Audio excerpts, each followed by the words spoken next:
imagined myself cutting his head.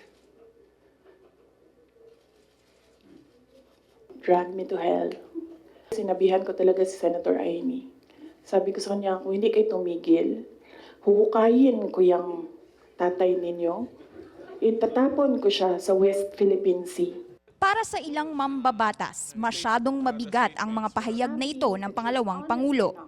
Yung iba, nag-aalala na at baka kailangan na daw magpatingin sa espesyalista ni VP Sara Duterte. Siguro sa nangyayari sa ating Vice President, nagkakaroon siya ng, I think she's being overwhelmed by anger and hate.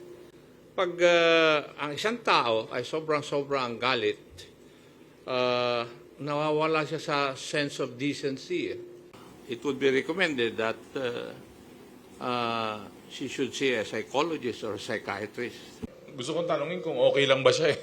Nag-aalala po talaga ako eh. Pero the statements were not even, for me, hindi na siya political eh.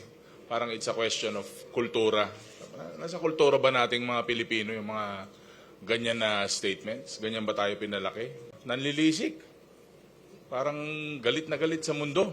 Maging si House Senior Deputy Speaker Dong Gonzales, nasaktan din sa mga pahayag ng pangalawang Pangulo. Isa pa naman daw siya sa mga nangampanya para kay Duterte noong 2022. Para naman kay Zambales Representative Jay Conghun, walang matinong tao ang makakaisip at magbibitiw ng mga pahayag na sinabi ni VP Sara noong Biyernes. Maging ang prosecution arm ng gobyerno na bahala din sa mga pahayag ng pangalawang Pangulo. For a person of her rank, second highest official of the land, the remarks are unbecoming, I think. And it does not augur well for the dignity of the office. Because we have to treat the office as sacred, I mean, in many ways. And to speak that way is unbecoming. Ayon pa kay Rimulya, maaaring maraming moral na prinsipyo ang nalabag ni VP Sara. Sa aspetong legal naman, pinag-aaralan na raw ito ng Justice Department.